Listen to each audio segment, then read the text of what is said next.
Hoje nós vamos continuar a falar sobre teoria de conjuntos, aproveitando na última aula que a gente viu que um conjunto pode ser elemento de outro conjunto. Vamos falar sobre um caso bastante importante em que isso acontece, tá? Que é chamado de conjunto das partes. O que é o conjunto das partes, tá? Então eu vou ter um certo conjunto A, beleza? Então, dado um conjunto A, o conjunto das partes de A, denotado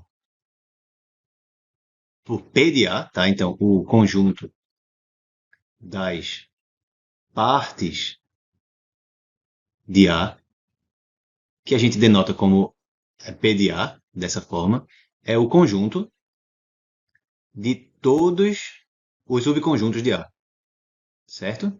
Então, repara que os elementos do conjunto das partes são conjuntos. Que conjuntos?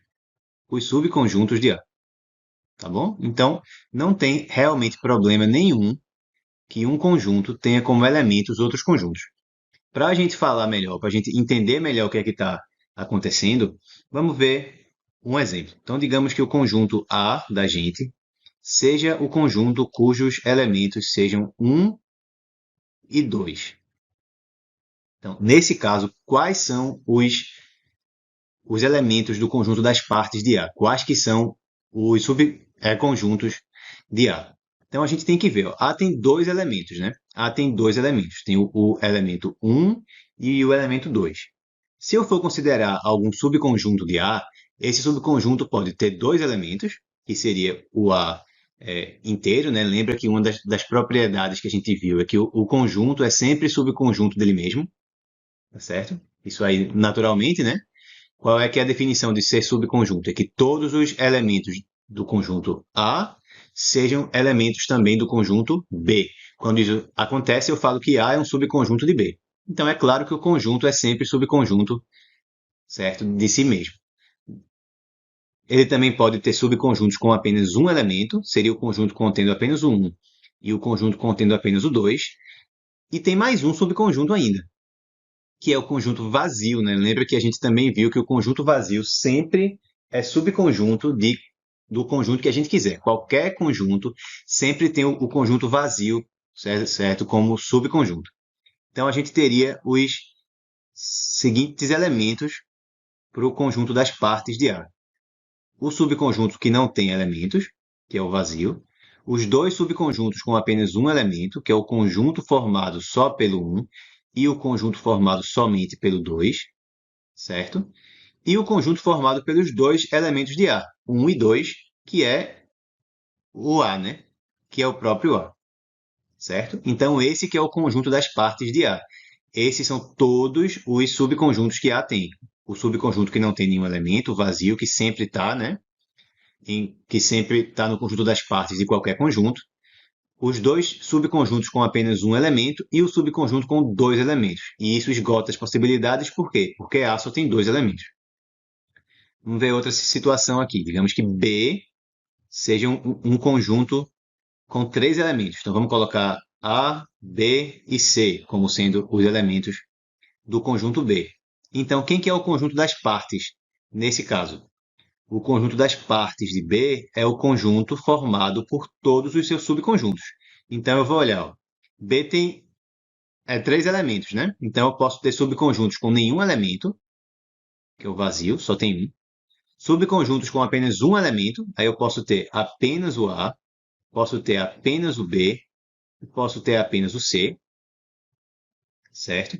Subconjuntos com exatamente dois elementos, então eu poderia ter o A e o B, poderia ter o A e o C, ou poderia ter o B e o C, certo?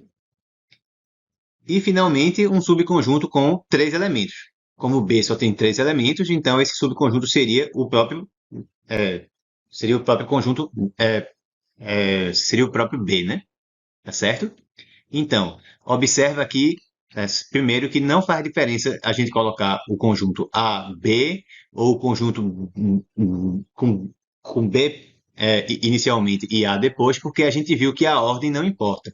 Mesma coisa aqui. O conjunto AC é igual ao conjunto certo, que começa com C e depois com A. São iguais. Então, não precisa sair repetindo mais. Cuidado também para não se confundir e achar que aqui, ao invés disso, a gente teria que escrever isso. Tá certo? Não. A não é elemento do conjunto das partes de B. A é um elemento de B.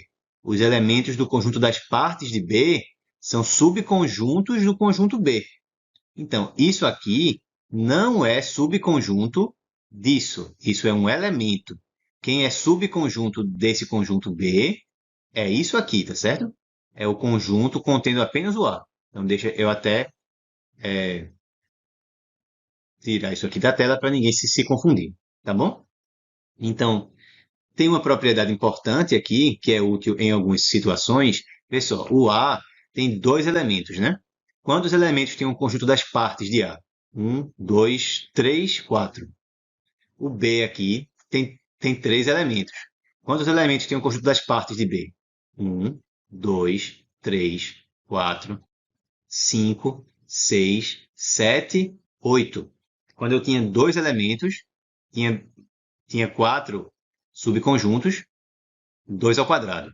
Quando eu tinha três elementos, eu tinha oito subconjuntos, que é 2 ao cubo. Tá? Então, o número de subconjuntos é sempre 2 elevado ao número de elementos do conjunto original. Então, deixa eu escrever isso aqui direitinho.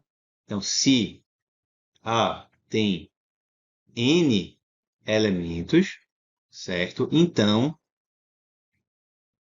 P de A, o conjunto das partes de A, tem 2 elevado a n elementos. Beleza? Que é a mesma coisa que dizer que o A tem 2 elevado a n, certo? Certo. Tem 2 elevado a n subconjuntos. Tá bom? Para finalizar aqui, vamos falar sobre uma outra operação muito útil, muito importante, certo? Entre conjuntos, que é a união. Então, aqui eu preciso ter dois conjuntos, tá certo? Então vamos fazer aqui um exemplo. Digamos que eu tenha o conjunto A com elementos 1, 2, 3 e 4 e o conjunto B com elementos 3, 4, 5 e 6. A definição da união, certo? De dois conjuntos, que é denotada por esse símbolo aqui, certo? Isso aqui é o conjunto dos x tais que x pertence a A ou x pertence a B, certo? Então, isso significa o quê? Que para entrar na união, basta que pertença a um dos dois. Se pertencer a A, já entra. Se pertencer a B, já entra. Se pertencer aos dois, melhor ainda. Não tem problema certo aqui nenhum. Tá bom? Então, se pertencer ao menos um dos dois, já entra na união. Então, nesse exemplo da gente aqui, quem que seria a união desses dois, desse A e B, certo? Então, eu vou ter que pegar aqui, para formar a minha união, todos os elementos que estão em ao menos um dos dois conjuntos, A, certo? Ou que está em B, em ao menos um dos dois. Então, o 1 entra, porque ele está em A. O 2 entra, sim, porque ele está em A. 3 entra, sim, porque ele está em A. Está em B, certo? Também, mas se tivesse em um dos dois já era suficiente. É, o 4 entra pelo mesmo motivo. Está em A, também está em B, ótimo, mas só precisava estar em um dos dois. Pronto. Aí agora, o 5 entra. Ele não está em A, mas está em B. Basta estar em um dos dois. Mesma coisa com 6, tá certo? Então, o resultado aqui, ó, da união de A com B seria o conjunto 1, 2, 3, 4, 5 e 6, certo? Essa aqui é a união desses dois conjuntos. Em termos de um diagrama de Venn, que facilita para a gente visualizar algumas coisas, então digamos que eu tenho esses dois conjuntos aqui. Ó.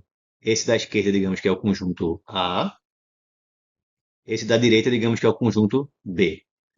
Então, eu vou agora pintar aqui as partes que entram na união, certo? Essa parte aqui, ó, ela entra na união?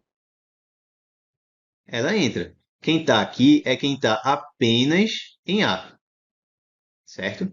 Quem está nessa parte está apenas em A, então entra na união. Por quê? Para entrar na união, basta estar em um dos dois. Quem está nessa parte aqui entra na união? Entra sim. Quem está nessa parte está apenas em B. Mas, para entrar na união, basta estar em um dos dois. Pode estar nos dois, também não tem problema nenhum. E, finalmente, quem está aqui no meio está nos dois, tá? Está tanto em A e em B. Então, quem está aqui também está na união. Então, tudo que está aqui pintado de vermelho é a união dos dois conjuntos nesse diagrama de Venn. Beleza, pessoal? Então, era isso que eu queria falar nesse vídeo. Espero que vocês tenham gostado. Tá bom? Um grande abraço e até a nossa próxima aula.